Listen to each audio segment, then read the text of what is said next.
खबर ओडिशा। नमस्कार। चंदनेश्वर महादेव महानीला पर्व संपन्न। 6 लाख ऊर्ध्व श्रद्धालु रेकर्ड संख्यक उपवीतधारी। गतकाली गला प्रसिद्ध पाट उत्सव। पूर्व भारतर प्रसिद्ध शैवपीठ चंदनेश्वर महादेव विश्व प्रसिद्ध चड़क मेलार 13 दिन में जीव महानीला उत्सव चिराचरित धर्मीय उत्साह और उद्दीपना मध्य उद्यापित हो जाइछि। महानीला पर्व में चंदनेश्वर पीठ श्रद्धालु सदर्शन और आराधना लगी जनसमुद्र रे परिणत होइतिला। गुरुवार निशिबसानु संध्या पर्यंत असंख्य शैव भक्त दले दले मंदिर रे पूजार्चना लगी भिड़ लगाइथिले। श्रद्धालु माने हाथ रे डला धरी सेथिरे थिबा फूल चंदन बेलपत्र क्षीर सह पैड धरी मंदिर को प्रवेश करुथिले। शनिवार बेल बढ़ुथिबा बेले शैव भक्तों भिड़ मध्य बढ़िथिला। नगुआ छक ठारू चंदनेश्वर बड़र ठारू चंदनेश्वर पर्यंत रास्तार उभय पार्श्वर यात्री लंबा लाइन लगिथिला।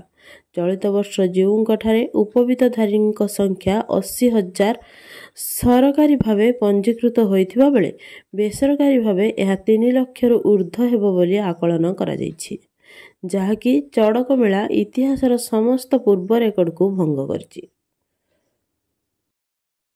विजु पट्टनायक गोलाई ठारू मंदिर पर्यंत श्रद्धालुं आगमन और प्रस्थान निमंते बैरिकेड करा जाइथिबा बेले मंदिर परिसर रे भक्तों प्रबल भिड़ जोगु पुलिस को नाकेदम हेबाकू पड़िथिला। कूल पाउनथिबा जलजंत्र देवता गर्भगृह को बहु भक्त पूजा अर्चना गर्त गर्भरे भक्तों भावावेगरे एक प्रकार असहनीय हो पड़िथिले। दूर दूरांतर हजार हजार मानसिक आसवा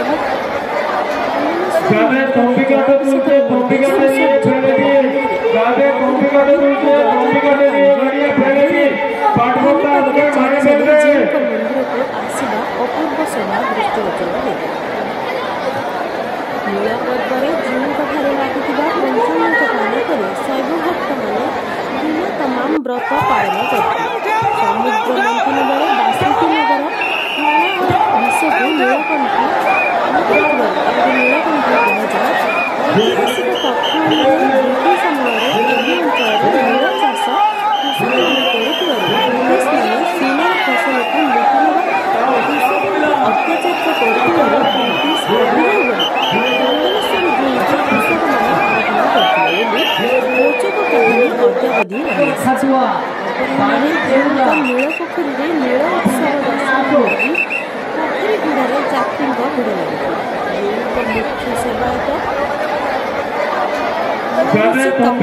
गुड़े यात्री भिड़ लगे।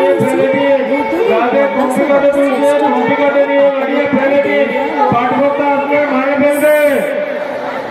श्री बेकड़ी निर्देश क्रमे उपवीतधारी भक्त मैंने नील पुष्कर 2टी कुंडीकाठ द्वयକୁ जल क्रीडारे करी उत्तोलन करी मंदिर परिसर रे रखिथिले। परे संध्यारे जीवों श्रेष्ठ 13 भक्त और वाद्यकार माने 16 प्रकार वाद्य बजाई शैव नृत्य चित्ताकर्षक विभिन्न आतशबाजी यात्री और श्रद्धालुओं को विमोहित करथिले।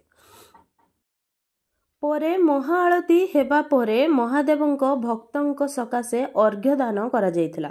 प्रसिद्ध मेलारे अद्यावधि 5,000 रोगी को 2टी अस्थायी चिकित्सा केन्द्र रे 12 जन डाक्तर 11 फार्मासिस्ट 13 आयुष डॉक्टर 50 स्वास्थ्यकर्मी 24 घंटिया स्वास्थ्य सेवा जोगाई दिया जाउथिबा चिकित्साधिकारी डाक्टर कमलाकांत जेना सूचना देथिले। सागर साथी क्लब सत्यसाई सेवा संगठन एम्स ख्यातनामा डॉक्टर सरोज कुमार दास मजुमदार शिक्षक संगठन जवाहरलाल नेहरू नवोदय विद्यालय बागुड़ीर पूर्वतन छात्र छात्री संघ तेघरी शंखारी बाड़सरिसा उच्च विद्यालय स्काउट गाइड और सिविल सर्विस RIHS महाविद्यालयर NCC स्काउट गाइड सह बहु स्वेच्छासेवी संगठन शताधिक कर्मी पानीय जल और भिजा छला वितरण करुथिबा बेले ବାଲେଶ୍ୱର ରସାଳପୁର ବର୍ଦ୍ଧନପୁର ଗ୍ରାମର ବିକ୍ରମାଦିତ୍ୟ ଦାସ ନିଃଶୁଳ୍କ ଭାବେ ଅଦ୍ୟାବଧି ଦୈନିକ ସନ୍ଧ୍ୟାରେ ହଜାର ହଜାର ଶୈବ ଭକ୍ତଙ୍କୁ ରୋଷେଇ କରି ନିରାମିଷ ଖାଦ୍ୟ ବଣ୍ଟନ କରି ଚର୍ଚ୍ଚା ପରିଧିକୁ ଆସିଛନ୍ତି। ଅପରପକ୍ଷରେ ଏସିଆର ସର୍ବବୃହତ ଶିବଲିଙ୍ଗ ଭୂଷୁଣ୍ଡେଶ୍ୱର ଜୀଉ ଓ କୁମ୍ଭାରମୂଳି ଗ୍ରାମସ୍ଥ ଧବଳେଶ୍ୱର ମହାଦେବଙ୍କ ଅନୁରୂପ ଭାବେ ମହାନୀଳ ପର୍ବ ଉଦ୍ଯାପିତ ହୋଇଥିବା ବେଳେ ରବିବାର ମହାଦେବଙ୍କ ପ୍ରସିଦ୍ଧ ପାଟ ଉତ୍ସବ ଉଦ୍ଯାପିତ ହୋଇଛି।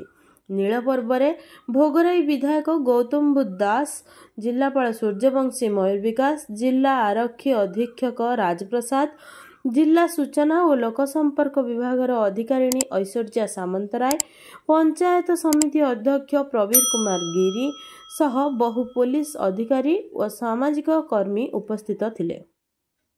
ମହାନୀଳ ଉତ୍ସବରେ 6 ଲକ୍ଷରୁ ଊର୍ଦ୍ଧ୍ୱ ଶ୍ରଦ୍ଧାଳୁ ସମବେତ ହୋଇଥିବା ବେଳେ ରବିବାର ଜୀଉଙ୍କ ଅନ୍ତିମ ପାଟ କଡ଼ାକଡ଼ି କରାଯାଇଥିଲା। ଭୋଗରାଇରୁ ପ୍ରଦୀପ ଦାସଙ୍କ ରିପୋର୍ଟ, ଏ ଖବର ଓଡ଼ିଶା। लाइक शेयर कमेंट और सब्सक्राइब करंतु। आपण माने देखुछंती ए खबर ओडिशा।